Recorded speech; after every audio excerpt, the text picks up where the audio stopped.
Amy Brereton serves as the Executive Director of Enactus UK and Ireland, where her mission is to inspire and empower the next generation of leaders to leverage business and innovation in building a better world for us all. I began our conversation with a simple but powerful question.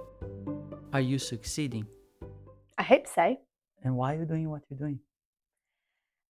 I think that people need to do some of the things that what we do at Enactus in terms of engaging the next generation, because ultimately they're going to be the people leading the world in the next 5, 10, 15, 20 years. And the more that we can do to engage them, to get them thinking actively and proactively about some of the challenges in the world, but with a business mindset as well, to make sure that they're financially sustainable and thinking of the long-term longevity of what we're trying to create impact on, I think that's only going to be a great thing. The more young people we can engage in community challenges, in some of the issues that we're seeing in the world, some of the wicked problems, and also importantly getting their innovation, their ideation around where they see the world in a different way. And I think the more that we engage with them, the more it will open up the eyes of people who are currently able to make change and inspire them to do things. So some of the big business of the world, but also some of the local community groups that could benefit from having some of that kind of student mindset, but also it's going to help in the future as well for what they're doing. Can you give examples of successful stories that are currently changing the world after going through Enactus? Of projects and, Yeah. and what they're doing, there are so many. There are honestly so many, and that's not me avoiding the question, because I can definitely give some examples as well. But there are, from even the kind of the most smallest community-based projects. If I'm thinking, not even smallest, but like some of our more community-centered projects, so things like Lebrere's Hope or Motion, where they're working directly in the communities to make an impact. Whether that's with people that are experiencing homelessness with Lebrere's Hope, where they're empowering them to use soap making as a means to not only build their skills and their confidence and their trust, but importantly gain an income from doing that and being able to sell that soap as well, which is a really important thing. Or Motion, where they're working within care homes to support those that are within care homes to be more active and support with social isolation. Mm-hmm. There's so many different projects, and even on an even bigger scale, projects that are now, you wouldn't even describe as projects. They're fully functioning business. Things like Think for the Future, which is an excellent project back from Enactus Nottingham 10 years ago, who is now still in Nottingham, still doing amazing stuff, working within schools to provide provisions for young people that may have found it difficult to kind of progress in school. And again, things like that, it's just amazing to see worldwide some of the impact that is still ongoing post Enactus. Do you think the current projects are going to be successful? That we have at the moment, yeah. Like I think we see some really cool projects coming through the ranks at the minute in terms of Enactus. So even things like, if I think about some of our current project portfolio, things like Taka Taka Zero from Enactus Durham, or if I think of Chance for Change from Enactus Aston, that there are some really cool community engagement pieces that are happening out there.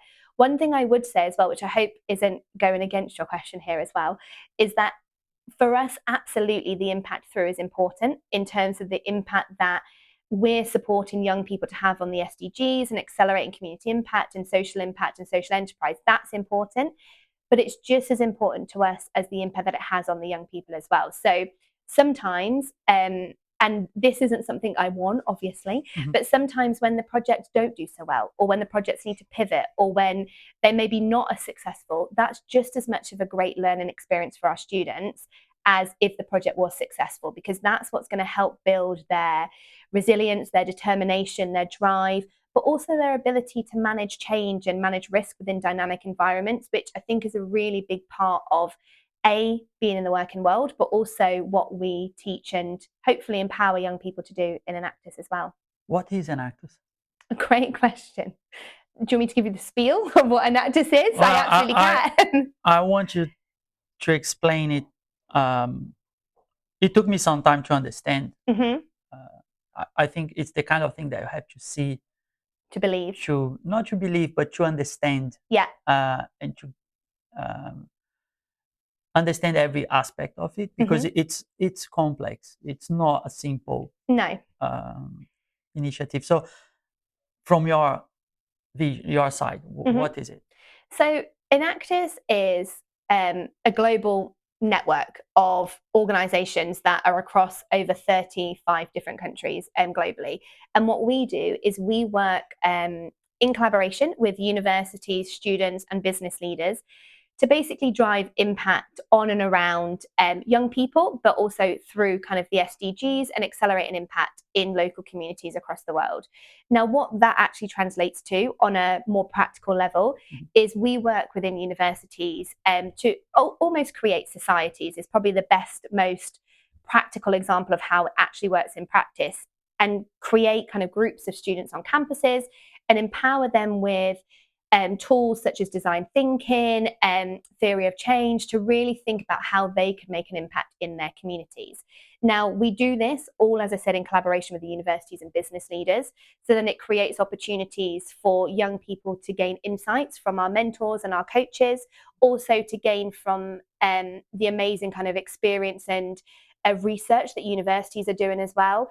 And I think that almost triad of students, young people, academics, and business leaders coming together is a really powerful but a really important force.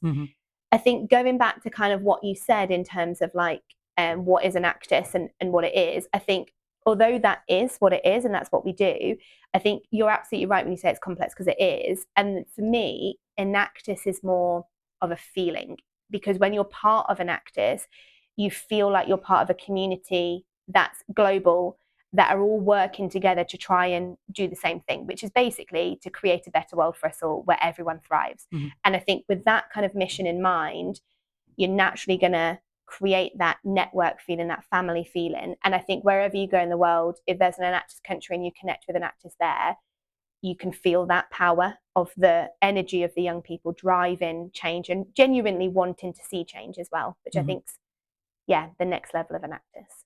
You told me that that every country operates in a different way. Yeah, and what are the differences? I think it's a really powerful thing in how the Enactus Global Organisation was set up to allow us to do so and to operate in different ways. So the best way to describe Enactus globally is that we're a network organisation. So I often talk of it, if I'm talking candidly with people, it's like a franchise. So we buy into the franchise, but it's more than that, because it is genuinely a network. We who buy? So each country buys into the affiliation with Enactus Global. So we're still independent organisations, legally, financially, in our own right, but we're all connected by this one kind of organisation, Enactus Global, which then gives us that opportunity to have best practice sharing, to support one another, and to work together to, again, move our mission forward and accelerate our mission. Now, how that then works again practically is we are able to adapt to our local markets. We're able to make sure that what we have in our local markets, i.e. for us in the UK and Ireland, is appropriate for our students, for our partners, our corporate partners or foundation partners. And it allows us to then have a little bit of flexibility around the core mission, which again makes it easier then to kind of manage locally.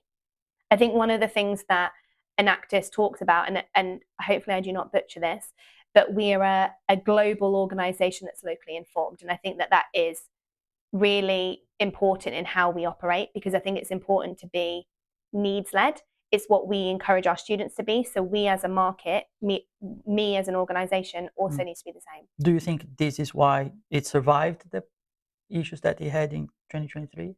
Yeah, absolutely. Because we are stronger together, but we are strong on our own as well. Like, we're able to again navigate, be flexible, to pivot where we need to, but also we are. The thing that I always think about with Enactus UK and Ireland is we absolutely have the ability to just to manage, but then that's the beauty of being part of this network, is that we are able to kind of connect in and learn from the best practices from other from other Enactus countries, and learn and develop and innovate together, which I think makes us a powerful force when we work together. But yeah, of course, like I think as an individual countries, Enactus UK and Ireland now, of course, since that move and that change, we were able to kind of weather that storm because we've got such a great, amazing network in the UK and Ireland that we wouldn't be able to do it without. What happened in that during that storm? Because it says on Wikipedia, we can read this. You believe Wikipedia? Well, no, but well, someone wrote it there, right? Well, anyone can edit it. Yeah. I don't know. What does it say? I don't actually know. It says that on July 13th, 2023, yeah, President and CEO of Enactus, Robin Feynman, mm-hmm. announced that Enactus United States and Enactus Global would be shutting down its day-to-day operations by the end of August 23, mm-hmm. citing financial changes. And it also stated that the Enactus events and chapters may continue to operate independently. I know that a group of leaders, country leaders, came together, mm-hmm. rescued it, and then resolution, let's say, took it over. What happened from your side? I mean, the same. Like, so we were notified by the Enactus Global team. You were notified in the morning? Or what was it? An email? Someone messaged? We had an email communication that went out to our network, and then I think there was. I think as a network, we realized that we couldn't let this as a global movement. I think what we were really conscious of is that, as I said, like we have a very, especially in the UK and Ireland, but also in many other countries worldwide as well, it makes such an amazing impact that there was no way that we would ever going to let that impact our, to be honest, our brand and how we operate. So I think as a network, it was one of those opportunities where it, to me, being part of that and really being involved from day dot as soon as the announcement, bearing in mind we had the World Cup coming up in Utrecht, which wasn't too far from us at the time, physically, location-wise, I mean, and also with some of our like great friends in the network kind of running it, it was a real opportunity for the network to show its strength as us coming together. And there were loads of challenges, and like I'd be lying if I said that I knew more than that, in the sense that that's exactly what we were told as well, in terms of there were some financial difficulties, in terms of some of the partners. It took you guys some time to kind of broadcast what was going on, or it wasn't. You did say there was some difficulties, but I remember some sort of concern, or I would be reluctant in your place to tell, Enactus is shutting down in the US or something like that, because the partners would be concerned. Yeah. Do you think that is fair from your side as well? You had that concern at the time? I mean, it's always a risk, right? Like, but I think that that's a risk that the way that I see myself often, and like our team, so not just me, but our whole team, is we're a small business owner. So as a small business owner, it's a constant risk, always. Like, it's something that if there's anything in our business that keeps me up at night, it is that. Like, it is whether or not we have partners on board, what that's going to look like, purely because it's a cash flow. Like, it's cash flow, it's operations, it's scalability. And I know firsthand the impact of what our program does. Yeah. And I want to make sure that we're growing and that we're making sure we're financially sustainable. So of course it was a risk, like with anything, but I also feel really confident and good, touch wood, that I think our network is strong. And I think if anything, as I said before, like it highlighted to me the strength of even the individuals in the network, and what some of the amazing people and some of the things that happened, even within that short, because I think it was a Thursday, maybe with June 13th, if I remember, it was a Thursday that happened. Mm-hmm. By the Friday, we were on calls. I know people that were working endlessly over the weekend, didn't sleep, didn't go to bed, because people are that passionate about what we do. And I think if you've got that level of passion, you're always going to be able to get the buy-in and the motivation. So, talking about passion, I've seen people tattooing the Enactus I'm logo. Not there yet, but maybe one day. It is crazy. It's a big part of people's lives. Like, I know quite a few people who've got Enactus tattoos, actually, weirdly. But they're also people that I know have won the World Cup, so it's like totally fair. I'm not there yet, but like maybe one day I'd be happy to get an Enactus tattoo. Maybe not yellow. I don't know whether it would go with my skin, but you don't know. And do you think you learned a lot with that journey, with those problems? Did you mature as a CEO, or did you? Well, because during struggle times, you develop, right? Yeah. You find your real strength. Mm-hmm. What do you think you learned? I think it's difficult to say in terms of like specifically, because as much as it was a struggle time, and it was, like, there's no doubt about that, it was a challenging time. It wasn't us directly. And I knew that us directly, the UK and Ireland, the biggest concern I had at that point, if I'm being completely honest, was about the brand. Like, because that was a thing that was a bit up in the air. Of course, it was about the World Cup, but I almost had a weird determination that I knew I trusted our network, that we were going to make it work. And I know that this is where working together would get there. So I think that there's definitely an element of like, we were connected, but we were also quite disconnected from what was actually going on to an extent. Saying that, like on a personal level, a lot of our friends, a lot of our colleagues that we'd worked with for a long time, they lost their jobs, and that's incredibly sad. And there was a lot of uncertainty about what was going on, and that was scary. And as someone who has obviously been part of the network for so long, it was scary for me more from a, what's going to happen to what's the future of Enactus? Because we didn't know whether Enactus was going to exist, not in the sense of like what we were doing, but the brand, like what was going to happen with our brand and our logo. What was that going to mean? Like, how was that going to be? But I think one of the things that I'm always, like a mentor told me years ago, was like, control what you can control. I couldn't control that. I could control what I was doing and what I did in that situation. And certainly not me, but loads of people. Again, that was probably the best thing for me, was seeing the network come together, was people stepping up and stepping in and putting themselves forward to be like, right, we're here. What do we need? Like, what does that look like? And from a practical level for us, that looked like us being like, okay, Ireland, we're here. Like, we want to support you. We're ready to welcome your students into our program and change it to make it Enactus UK and Ireland, or whether it was the World Cup. Like, I think the biggest thing that I learned in those kind of situations is that's where your network is really important, but not just from a practical level, but also from a support. Like, to know that we were in it together, I think is really powerful. But again, it gives you, like, it's nice to say that on this side, right? Like on the other, when we were there in it, it was scary. Like it was like, and I'd be lying if I said it wasn't. But again, I think I have to put it into context. If I think of the USA team and the global team at that time, like, they were the ones going through the ringer. Like, they were the ones who were having a awfully challenging time. And again, friends of ours who we know were going through that, which was, horrible. I think when you finished, we did have the World Cup in the end, and everything in Utrecht in the past. I had big plans, right, to grow and the sponsorship and do more and show more as well, that we could do more with the network.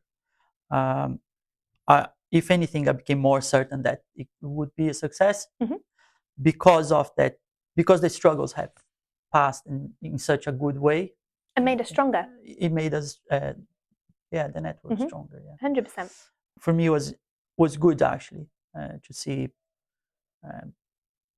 the lowest possible event you could have, which is shutting down, right? Yeah, 100%. I think it also has allowed us to innovate and to think about how, and again, I'm talking on behalf of Global here, like, I obviously am part of Enactus UK and Ireland, not Enactus Global, but I think certainly from my perspective, I can see how they appreciated, but also valued the impact of our network coming together. And I think one of the really cool things that has come out the back of that is there's now more collaboration than ever.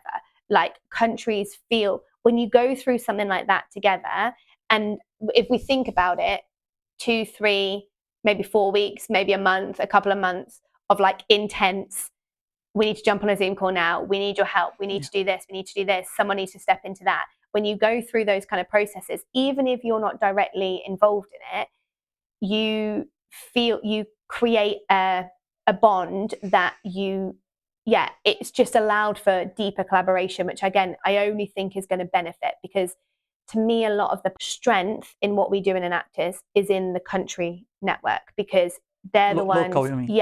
but locally, globally, if that makes sense. So it's the strength of the people who are running the operations. Like it's the program teams, the partnership teams in all of the countries who are closer connected than anyone because they're living it, breathing it all day, every day. And I think, again, Global really appreciated and benefited from us coming together better together and genuinely being a network, which I think, I'm really pleased how they've taken that on board. And again, it's been amazing to see Resolution Project come in and develop that further. Resolution, I think, is a good, it was a missing piece. They're amazing. Because you go through the whole journey as a student, you go through the whole journey with Enactus, and then you graduate, and then you start you have a startup, and then you lost all the support from the network in a way, right? So you kind of left, and that's part of the past.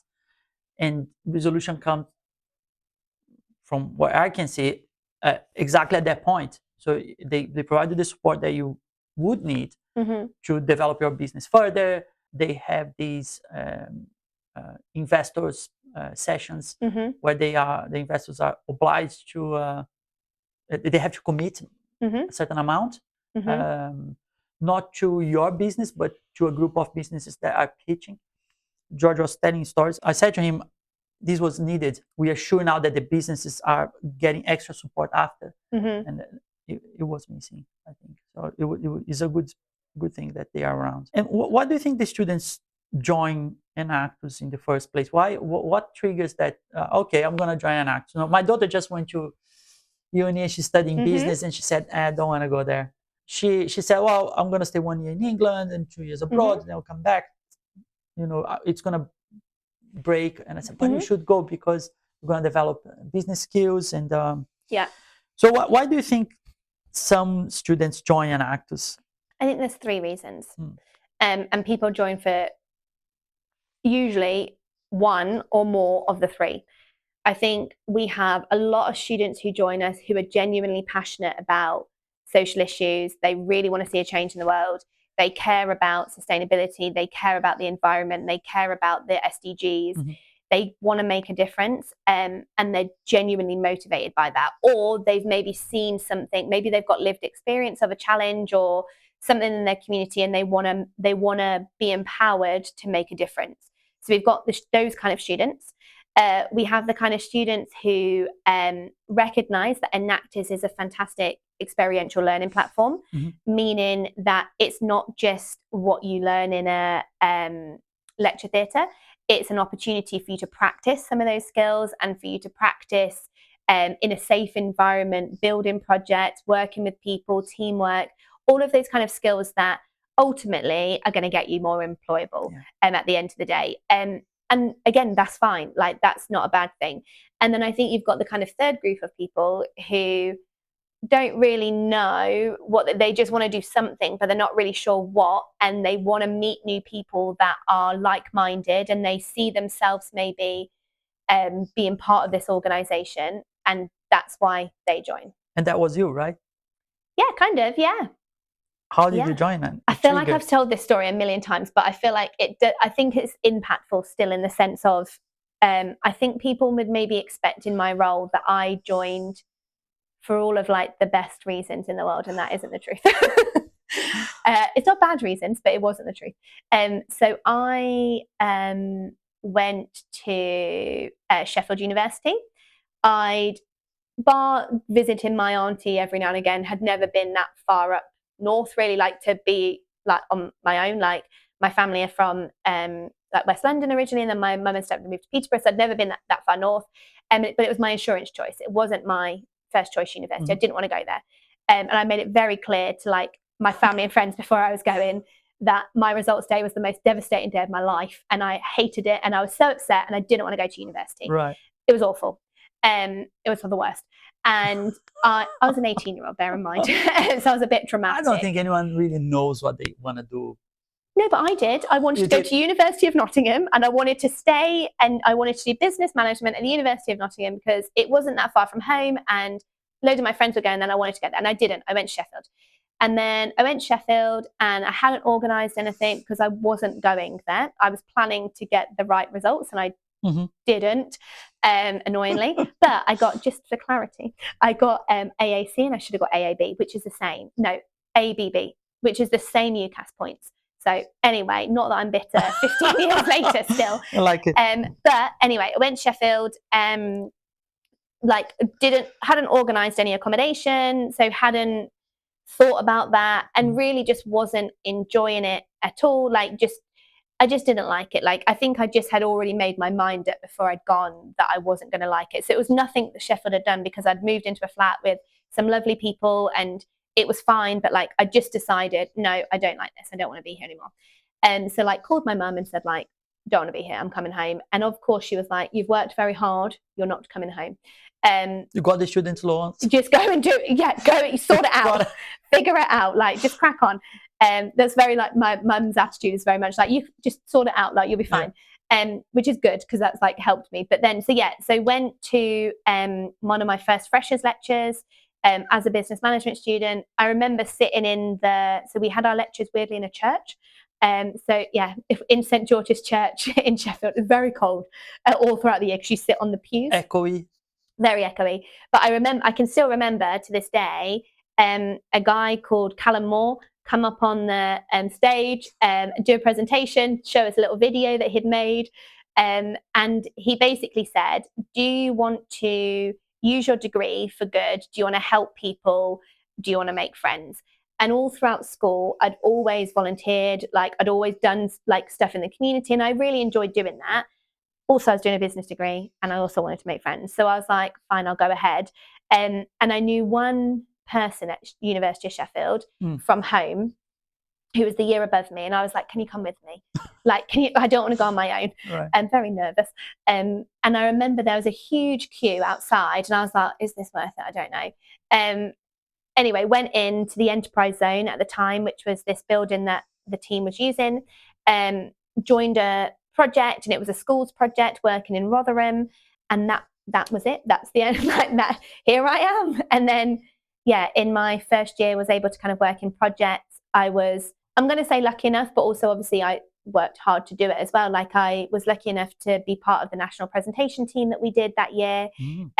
We won nationals that year, which was amazing. Went to the World Cup, and I think that whole experience of going from zero to that in 6 months, 7 months, however long it was, that just kind of almost cemented, this is why I'm doing what I'm doing. And that experience was just What amazing. was your project about?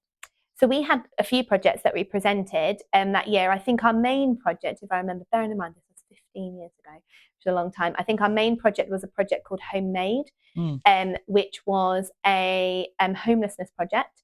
So it was working with those in temporary accommodation, so in shelters. It's going to sound odd, but it was to make jam. So, because jam was really easy to make. So jam, anyone can make jam. You just need some sugar and some fruit.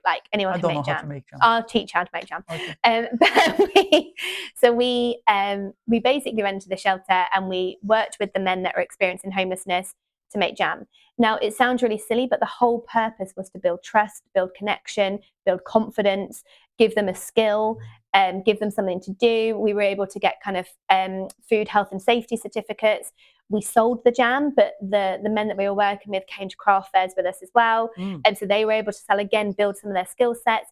And I think one of the misconceptions around, especially those that are homeless or experiencing homelessness, is that they don't have skills or they don't have the ability to get a job. That's not always true. There's a lot of people that we worked with. There was one guy, I remember he was like a chef in a previous life. And it's it was very eye-opening as a student first year to go and work with these amazing people, but also to be able to give them something practical to do. And it was just something fun, to be honest, something easy and fun. And that was our project. What do you think makes a successful project? What is a successful? Is there a formula?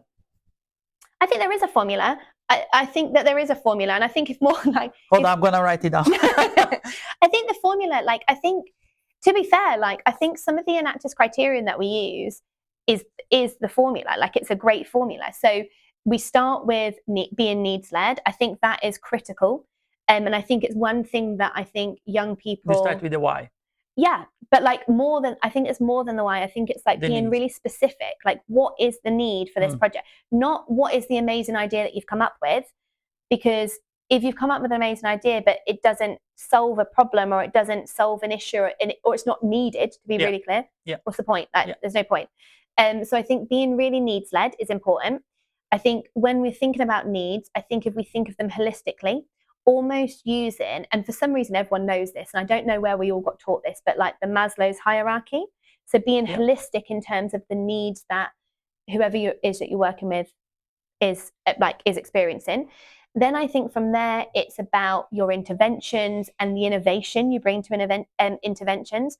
And sometimes innovation is not what people presume it is. People presume sometimes that innovation is a new product or a new service or a new technology, and that's cool. And there are some amazing, like Earthsuds from Enactus Canada, amazing innovation. They've created these tablets, which mean that we don't need to have plastic for shampoo, conditioner, like washing. It's amazing, like amazing innovation. But sometimes for me, innovation can just be connecting dots that otherwise weren't connected, or connecting services that otherwise weren't connected. You can patent that, when you connect dots. Yeah, you can patent that, and that's innovation. That's the process. And that's going to something different again. Then you then move into, and I think this is really critical, and I think this is a really cool thing that we focus on in Enactus, is the business model. And it's not that business models are cool. In general, I don't mean it like that, but I think one of the things that I see so often when we're working in communities and with community impact projects or even local charities is, again, as I said right at the beginning, that financial sustainability is what keeps people up at night. So if you can incorporate that into your project, even in a small way, like we're not expecting the next unicorn, but even if it's enough just to keep your costs kind of at bay, to keep you ticking over, that's fine. Like it's just about being aware of that and being able to kind of think about that. And then, of course, the most important part of an Enactus project, the sustainable positive impact. So thinking about people, planet, prosperity, like what are you doing in your project to drive those three areas? You do all of that, you'll be fine. Easy peasy. Okay. Obviously, as well, just to add, is collaboration. I think that's super important as well in terms of within the group or external. So in terms of business leaders, but also local community partners as well. One of the things that I'm always super, super sensitive to and super aware of in terms of the Enactus projects that our teams develop and create is ensuring that if you haven't got lived experience, that you connect with the organisations in your community that have. Because what I would never want Enactus projects to be, I don't know if misappropriation is the right term, but like someone going into a community being like, hey, we've got the solution because we're university students. That is not our approach at all. And I think either having somebody with lived experience in the area that you want to focus on, or in working with organisations to understand that, is super, super, super important, because that's how you're going to create better projects and better impact, importantly, but it's also how you're going to gain that trust and be able to really understand what the needs are of who you're working with. What do you think are the biggest problems in sustainability today? Well, it became a buzzword. Okay. No? Possibly.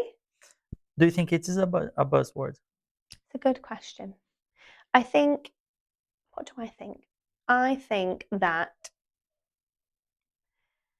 whether or not people think it's a buzzword or not, the more people that are talking about the importance of sustainability, not just in the environment element, in sustainability in general. And if we look at the SDGs, we can see how broad that is.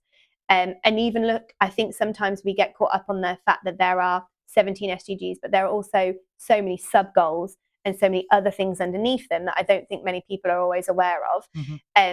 So I think whether it's a buzzword or whether it's like the word of the moment and the thing of the moment, it almost, to me, doesn't matter if it means that more people are talking about it, taking notice of it, trying to understand it a little bit more, trying to maybe do more, for whatever reason that is. So whether that comes from, because if we think about sustainability where we are now, especially when we're looking at some of the kind of big businesses, it started, and probably way before even I can even kind of fathom or think about it. To me, it started as CSR, right? Like that's where it started, and then it's kind of developed over the years to being more than CSR. It's become more embedded within organisations, and certainly, like I can see in the partners that we work with, it's really important.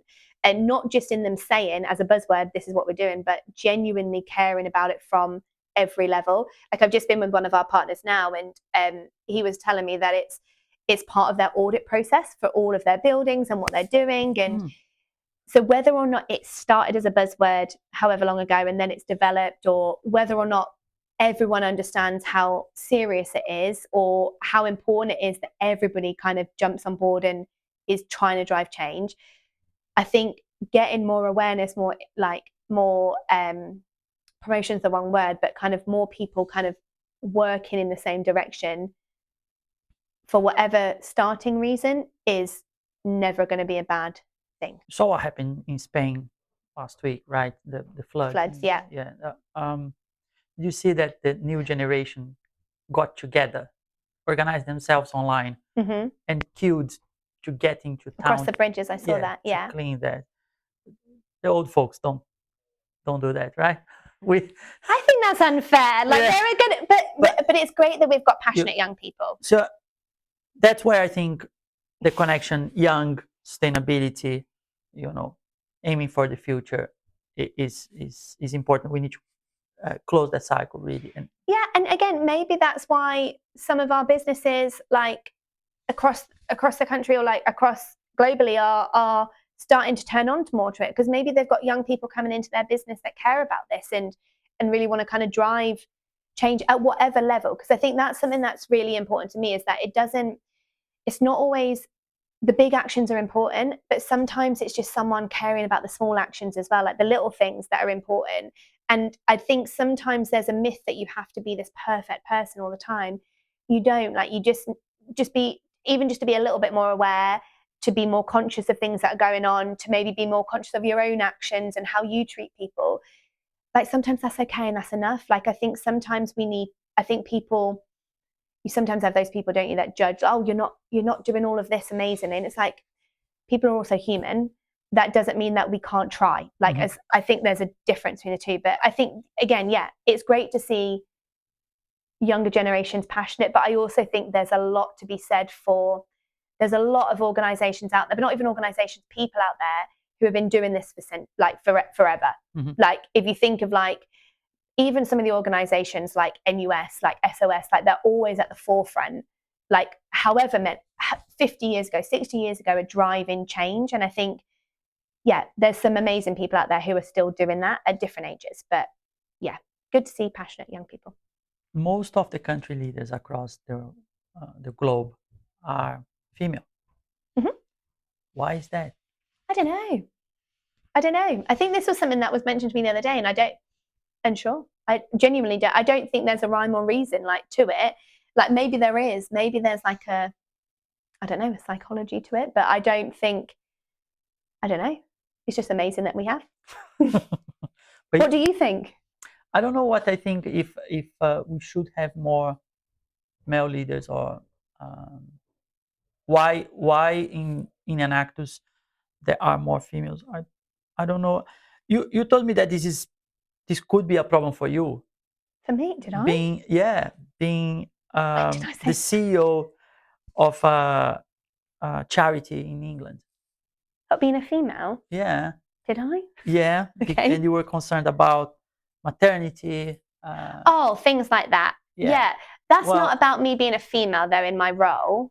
Well, maybe it is. Well, you're gonna go. I guess, but I think that's just maybe being a small organization. Like, I don't think that's being a charity necessarily, but maybe that's maybe. Is it because it's small, you think, or is it because you are a charity? Maybe both. Maybe both. Yeah, maybe both. Are you trying to make plans for that, or?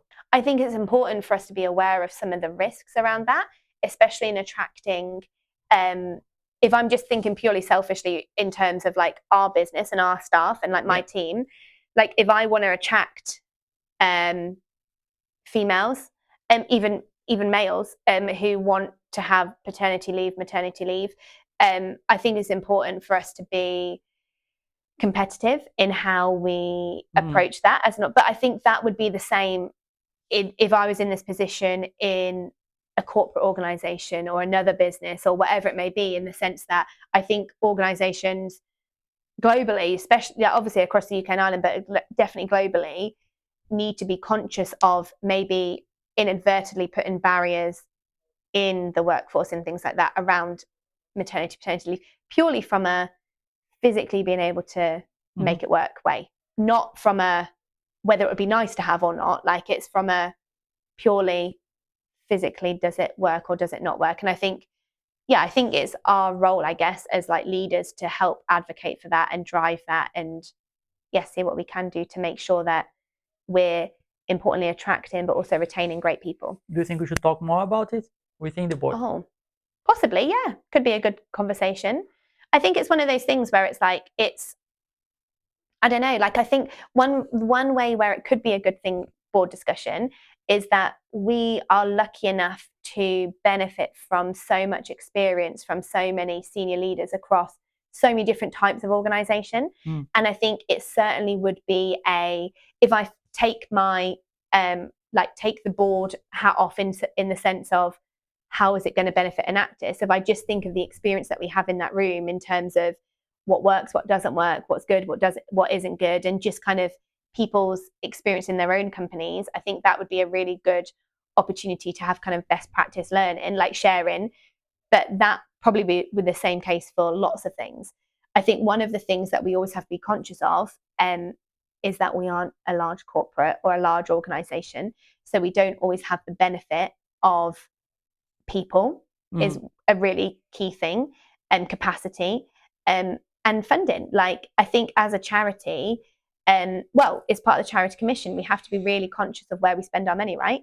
Like, and my role certainly is about how do we drive impact in everything we're doing.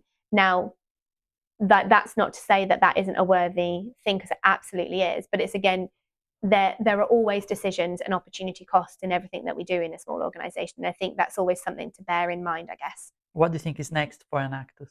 Ooh, exciting. Enactus UK and Ireland? Well, yeah. Or Enactus generally? No, let's start with Enactus UK and Ireland.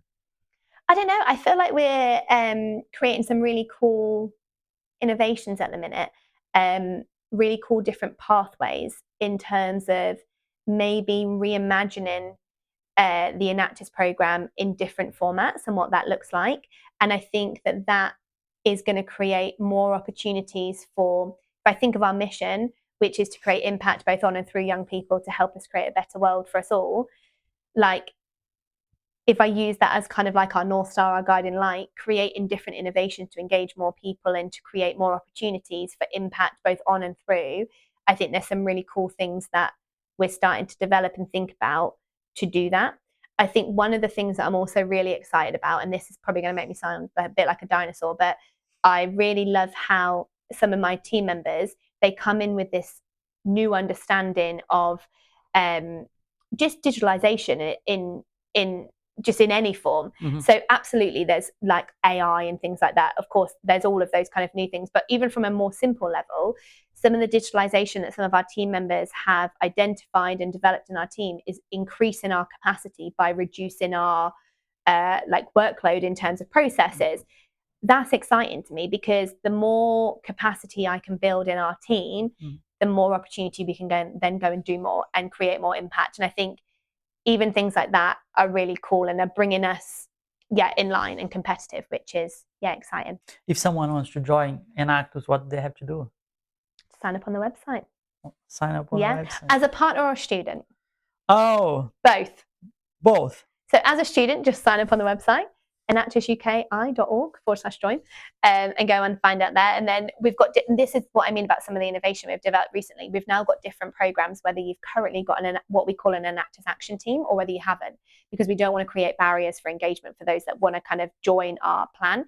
I think as a partner, I think there are loads of opportunities and loads of reasons why you'd want to get involved in working with an organization like us. And I think the best thing we can do is connect and see what we can do to try forward. How is your baking business going? Very well, thank you. Well, it's not business. This is the most silly things. No. So at the minute, I just do it for free. But saying that, I've just dropped some brownies off this morning, and I've got a solid 10 out of 10 rating from everyone seeing them. So feeling good. Because that was the one thing on my LinkedIn profile that you didn't say. I left it to the end. To the end because, you know, Great baker. Yeah, great baker. Not going on Bake Off anytime soon. No. Too scared. Are you? Yeah, I don't want them. I'm very chaotic in the kitchen. I don't want them to judge me. But your cakes are coming perfect. I saw photos. Cakes, yes. But as I'm told often by those close to me, I've not yet made bread. So I need to practice my bread if I want to get a Paul Hollywood handshake. So if I want to do that in the future, that is on the cards.